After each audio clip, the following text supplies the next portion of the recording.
সুপ্রিয় শিক্ষার্থীবৃন্দ, সবাইকে ধন্যবাদ। আজকে আমরা আলোচনা করব পৃষ্ঠা নম্বর 109 এবং এক্সপিরিয়েন্স নম্বর 8 ইমাজিনেশনস। এখানে বলা হয়েছে 8.1.1 এর মধ্যে সাপোজ মনে করো you have discovered a huge hidden treasure, তুমি বিশাল গুপ্তধন খুঁজে পেয়েছো, or got in super power, অথবা কোনো অতি মানবীয় শক্তির অধিকারী হয়েছো। এখন দলে বা জোড়ায় discuss and write the answer, আলোচনা করো এবং উত্তর লিখো। দ্য ফলোইং কোশ্চেন্স, নিচের প্রশ্নগুলোর উত্তর লেখো এবং আলোচনা করো।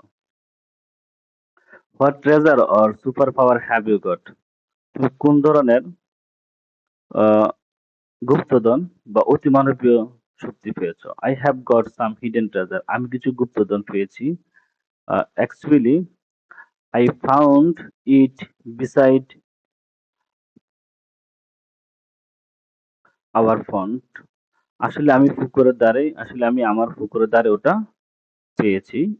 You know my ancestors were zamindars, তুমি জানো, তুমি জানো মাই অ্যানসেস্টর, আমাদের পূর্বপুরুষরা ছিল জমিদার।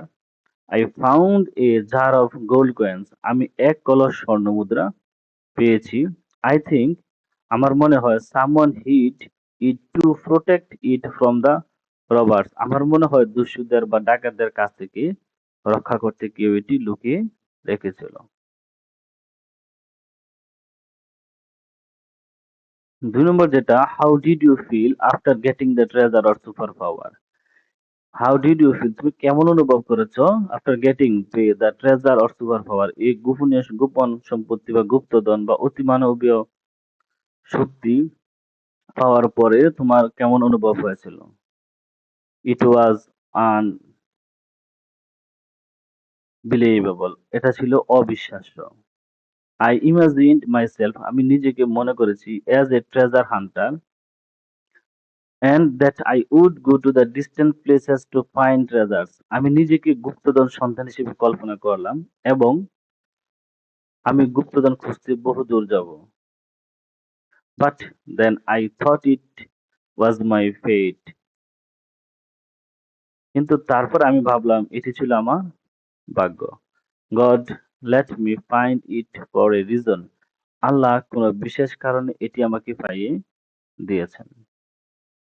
3 নম্বর যে কোশ্চেনটা ছিল, what is your plan with the treasure or super power, এই গুপ্তধন এবং অতিমানবীয় শক্তির তে তোমার পরিকল্পনা কি? I will help my society, আমি আমার সমাজকে সাহায্য করব, মাই কান্ট্রি, আমার দেশকে, এবং ইভেন দ্য হোল ওয়ার্ল্ড, এমনকি সারা বিশ্বকে, with that super power or treasure, এই আমি আমার সমাজ, আমার দেশ, এমনকি সারা বিশ্বকেই এই শক্তি এবং গুপ্তধন দিয়ে সাহায্য করব। ধন্যবাদ সবাইকে এতক্ষণ সাথে থাকার জন্য।